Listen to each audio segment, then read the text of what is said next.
to this lecture video. In this video, I am going to explain reddish shock tube, which comes under oscillations and waves under the heading shock waves also. So this is module number 1 of engineering physics prescribed by VTU. Now let us go to the points.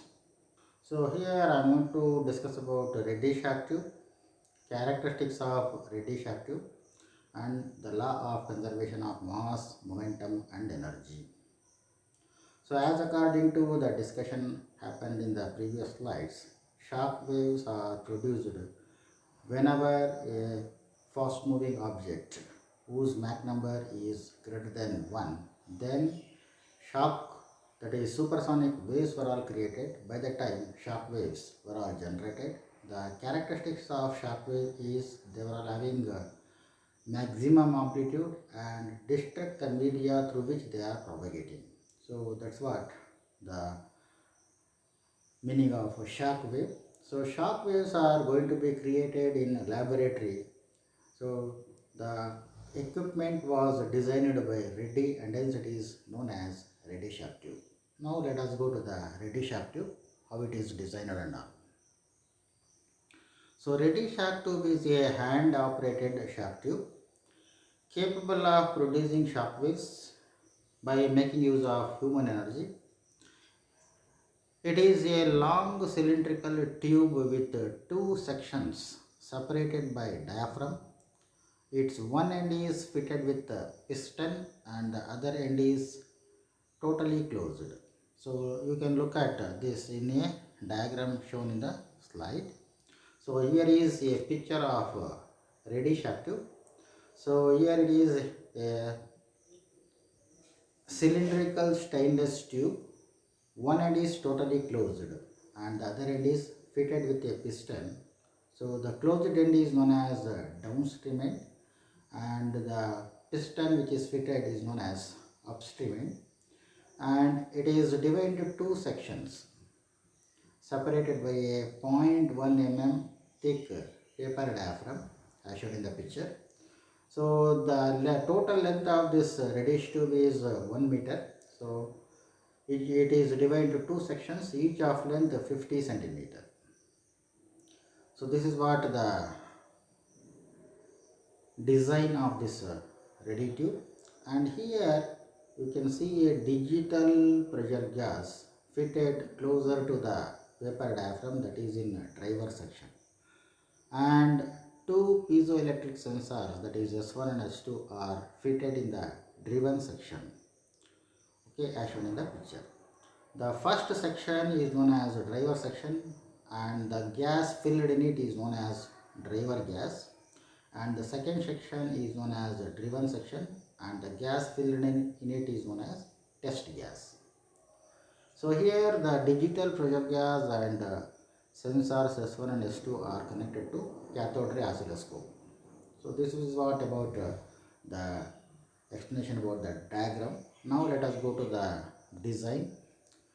So Reddy shock tube consists of cylindrical stainless tube of about 30 mm in diameter. So the diameter of the tube is around 30 mm and the total length is 1 meter and it is divided into two sections, each of length 50 centimeter. One is the driver section or driver tube and the other is driven section. These two sections are separated by a 0.1 mm thick paper diaphragm. So that's what the construction of Reddy shock tube.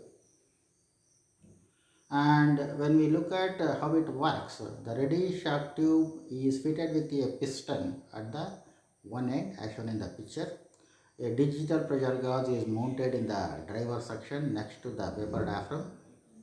Two piezoelectric sensors, that is S1 and S2, are mounted 70 mm apart, that is towards the downstream end. A port is provided in order to make the gas filled into the, that is the driver section, and also driven section. The driver section is filled with a gas known as the driver gas, which is held at relatively high pressure due to compressing action of the piston. The gas in the driven section is known as driven gas. So these are all the parameters associated with the reddish active. Now how it works? The driver gas is compressed by just pushing the piston hard into the driver section. Then the paper diaphragm ruptures. So because of increase in pressure, the paper diaphragm ruptures. Then the driver gas rushes into the driven section and pushes the driven gas towards the downstream end. This generates a moving shock wave that travels the length of the driven section as shown in the picture. The generated shock wave instantaneously raises the temperature and pressure of the driven gas. So as the shock wave is produced, automatically the temperature and pressure of the driven gas increases. The propagating primary shock waves are reflected from the downstream end. After the reflection, the test gas undergoes further compression, which increases or boosts its temperature and also the pressure to still higher values by reflected shock waves. So the reflected shock waves are known as secondary shock waves. Actual creation of shock waves entirely depends upon the properties of driver and test gases and dimension of the shock tube. The pressure rise caused by the primary shock waves and the reflected secondary shock waves are sensed by sensors S1 and S2, and also the piezoelectric that is digital pressure gauge will measure the corresponding changes in pressure, and we are all connected to cathode ray oscilloscope as shown in the picture. And when we look at the characteristics of reddish shock tube, reddish shock tube operates on the principle of free piston driven shock tube. It is a hand operated shock producing device. It is capable of producing Mach number of shock waves exceeding 1.5. Here the rupture pressure is proportional to the thickness of the paper diaphragm, and we can achieve temperature up to 900 degree Kelvin. So these were all the characteristics of reddish shock tube. So here in case of reddish shock tube, the piezoelectric sensors S1 and S2 as well as the pressure gauge sends information to cathode ray oscilloscope that will give the values of rise in temperature, pressure as well as the Mach number of shock waves produced. And also we can able to calculate the velocity of shock waves produced in the shock tube. So these are all the information that we can able to obtain from CRO.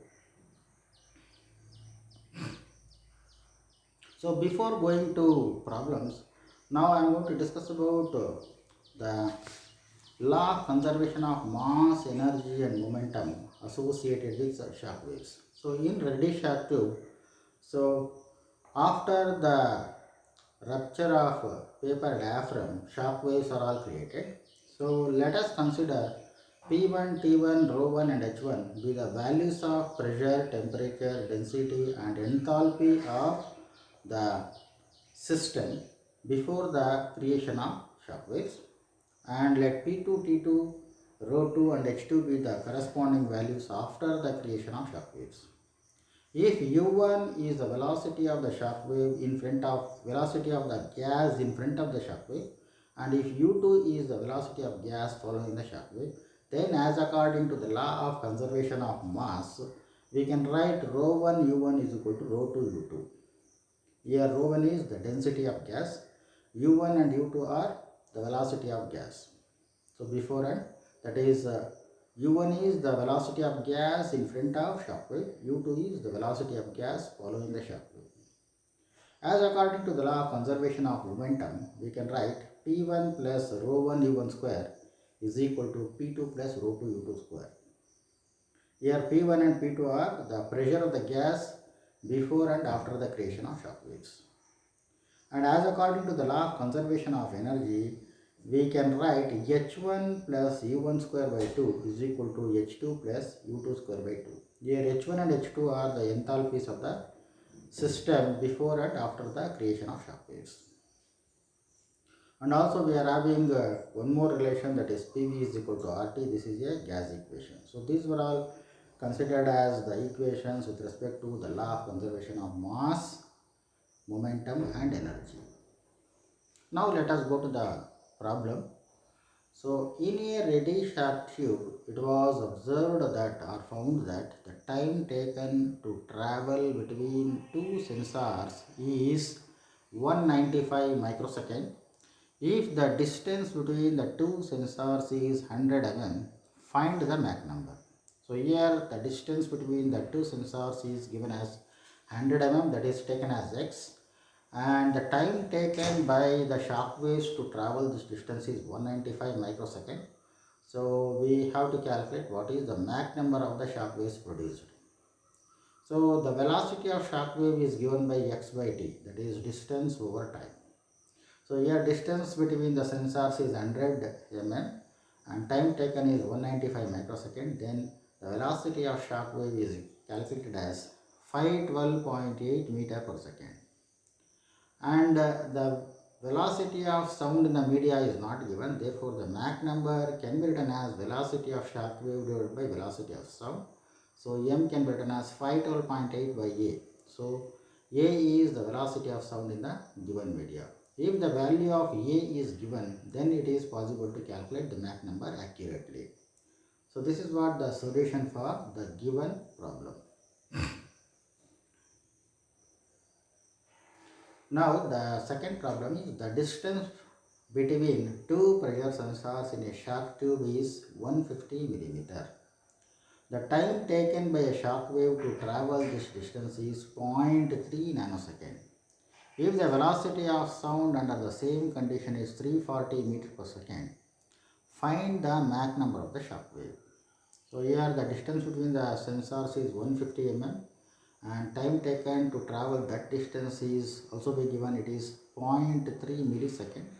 Then we have to calculate velocity of shock wave using the formula x by t, where x is distance covered by time taken, that is the time taken t, that is x by t, and m is nothing but velocity of shock wave divided by velocity of sound, that is m is equal to v by a.